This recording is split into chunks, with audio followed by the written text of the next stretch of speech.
Good morning, madam. Morning.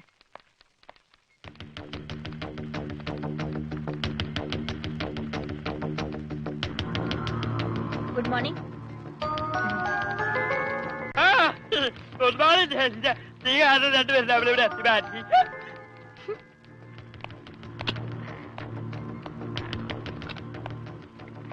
ഭയ്യ അവന് വീട്ടിലെ പണി തന്നെ പോരെ? ആർക്ക്? ആ പൊട്ടന്. വീട്ടിലെ പണിക്ക് ആള് കുറവാ. ഇവിടെ ഈ രണ്ട് നാവും നന്നാല് കാതുമുള്ള ആളുകൾ ചെയ്തിട്ട് ശരിയാകാത്ത പണി അവൻ ചെയ്താൽ ശരിയാവോ? നിനക്കറിയില്ല, അവൻ മിടുക്കനാ. ഇവിടെയുള്ള ആരേക്കാളും മിടുക്കൻ.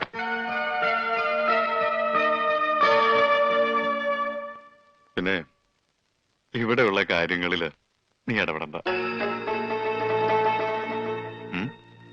മോള് പൊയ്ക്കോ.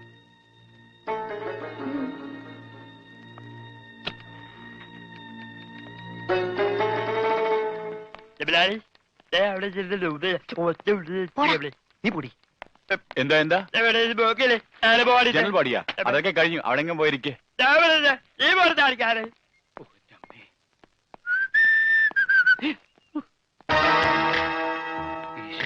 ഇയാളെന്താ ഇവിടെ?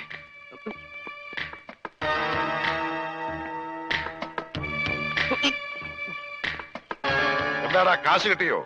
ഇല്ല, ഇതുവരെ കിട്ടിയില്ല. അല്ലെങ്കിലും നീ വിചാരിച്ചാൽ കിട്ടുകയില്ല. ആ ഏരിയയിൽ നിന്ന് ബിസിനസ് ഏൽപ്പിച്ചപ്പോഴേ അത് പൊട്ടി. ആ ഉണ്ണി എന്ന് പറഞ്ഞവൻ നാവിട്ടടിച്ച ആരും വീഴും. ഈ ഞാനും വീണു. പക്ഷെ കാശ് പോയത് എന്റെയാ. അവൻ വെള്ളത്തിൽ ചാടിച്ചെത്തുന്നോ ഇൻഷുറൻസ് കിട്ടുമെന്നോ ഒക്കെ നീ പറഞ്ഞല്ലോ. ഡെഡ് ബോഡി കിട്ടാത്തതുകൊണ്ട് ഇൻഷുറൻസ് കമ്പനി കാശ് കൊടുത്തിട്ടില്ലെന്ന അവന്റെ അച്ഛൻ കൈമൾ മാഷ് പറഞ്ഞത്. കള്ളം. അയാളാ കാശ് ഒതുക്കി അവന്റെ കഴുത്തിന് പിടിച്ച കാശ് കിട്ടും. അതിലും വലുതൊക്കെ നാട്ടുകാർ ചെയ്തു കഴിഞ്ഞു. നാട് റോഡിൽ വെച്ച് ഉടുതുണി പറിച്ചു മാറ്റി, വീടിന് നേരെ കല്ലെറിഞ്ഞു. ഇനിയും പൈസ കിട്ടിയില്ലെങ്കിൽ വീടിന് തീ വെക്കുമെന്നാണ് നാട്ടുകാർ പറഞ്ഞിരിക്കുന്നത്. ആ നാട്ടുകാരായാൽ അങ്ങനെ വേണം.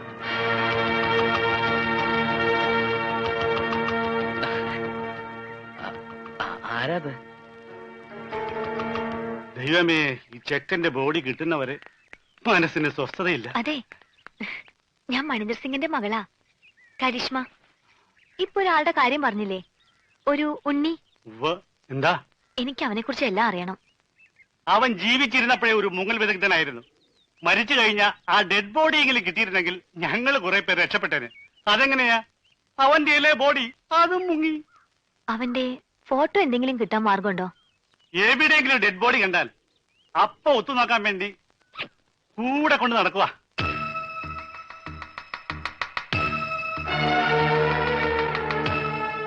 ഒരു നാട്ടിലെ മുഴുവൻ ആളുകളെയും ചതിച്ചിട്ട് വന്നവനാ. അവനെ വിശ്വസിച്ചൂടാ. അവൻ നമ്മളോട് പറഞ്ഞതും പച്ച കള്ളമാ. അവൻ ഗംഗാധരന്റെ ആരുമല്ല. അവന്റെ അച്ഛനൊരു സ്കൂൾ മാഷാ. ആ മനുഷ്യനെ പോലും ഇവൻ വെറുതെ വിട്ടിട്ടില്ല. ഇവൻ കാരണം നരകിക്കുക ആ അച്ഛനും കുടുംബവുമെല്ലാം.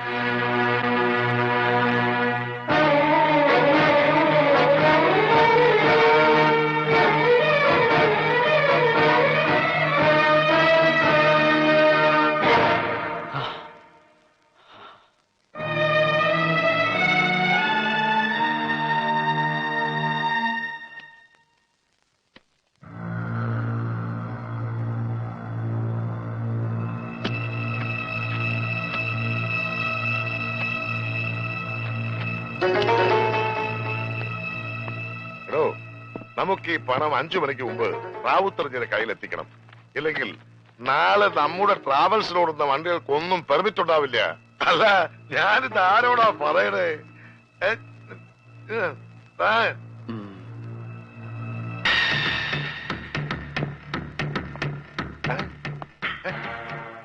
ഞാനും പഠിച്ചു. ഇത്ര ഈസിയാണ്.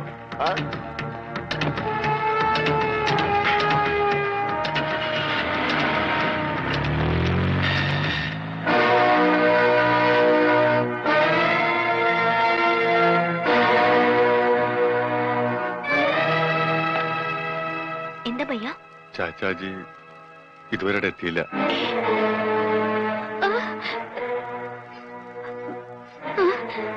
അന്വേഷിക്കാം. നിങ്ങൾ പേടിക്കൊന്നും വേണ്ട, ചാച്ചാജി വരും. കൂടെ പോയിരിക്കുന്നത് ഗംഗാധരൻ കൊണ്ടയാക്കിയ ചെക്കനാ. ഇത്രയും പണവും ഉണ്ട്. അവൻ എന്തെങ്കിലും അവനെ കുറിച്ച് അങ്ങനെ ഒന്നും സംശയിക്കണ്ട.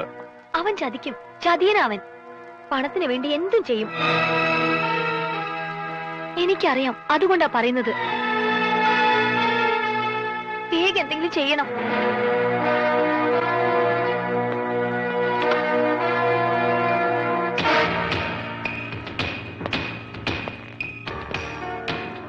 അവൻ ഇവിടെ വന്നിട്ട് എത്ര നാളായി? 2-3 മാസമായി കാണും.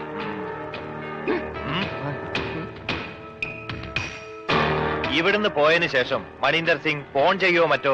ഇല്ല, തിരക്കാവുന്നിടത്തൊക്കെ തിരക്കി. ഇതുവരെ ഒരു വിവരവും ഇല്ല.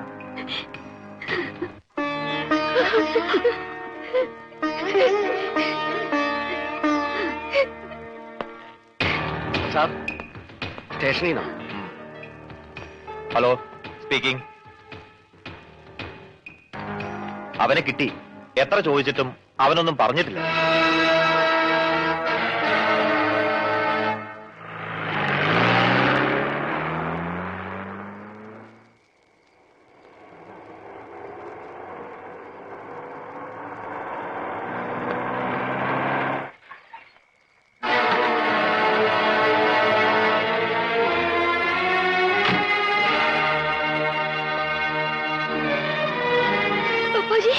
എനിക്കൊന്നുമില്ല, മോളിങ്ങനെ വിഷമിക്കാതെ. ചാച്ചാജി, എന്താ ഉണ്ടായെന്ന് പറയും. ഒന്നുമില്ലടാ, ഒരു ചെറിയ ആക്സിഡന്റ് ഉണ്ടായി. അവൻ കൂടെ ഉണ്ടായിരുന്നുകൊണ്ട് ഒരു വലിയ അപകടത്തിൽ നിന്ന് രക്ഷപ്പെട്ടു. എന്നെ ഹോസ്പിറ്റലാക്കിയിട്ട് അവൻ ആ പണം എത്തിക്കേണ്ടടുത്ത് കൃത്യമായി എത്തിച്ചു. എനിക്ക് മരുന്ന് വാങ്ങാൻ ഇറങ്ങിയതാ.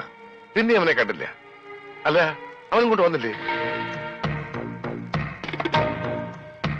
എന്താ എന്താ ആരും ഒന്നും മിണ്ടാത്തത്?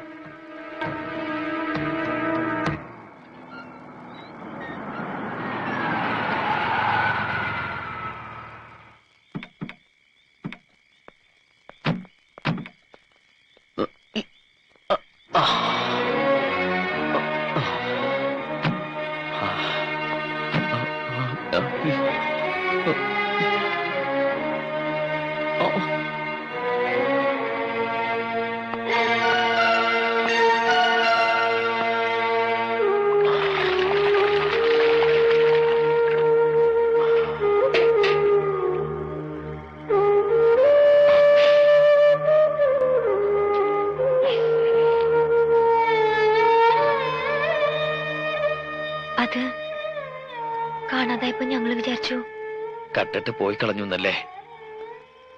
കൈമൾ മാഷിന്റെ മോൻ എല്ലാം പഠിച്ചു, കക്ക മാത്രം പഠിച്ചില്ല. ഒരാളെയും ചതിക്കാനും അറിയില്ല. അറിയാമായിരുന്നെങ്കിൽ എനിക്ക് ഈ ഗതി വരില്ലായിരുന്നു.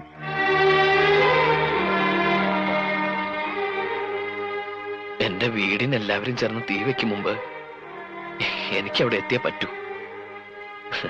ഒറ്റയ്ക്ക് പോവാനും പറ്റില്ല, ആരെങ്കിലും കൊണ്ട് എത്തിക്കണം. ജീവനോടെ ഞാനവിടെ ചെന്നിട്ടൊരു കാര്യമില്ലേ. ഇൻഷുറൻസ് തുക കിട്ടണമെങ്കിൽ എന്റെ ശവം അവിടെ കിട്ടണം. ഇതൊരു 2ാം ജന്മമായിരുന്നു. ഒന്നും കേൾക്കാത്തവനായി, ഒന്നും സംസാരിക്കാത്തവനായി.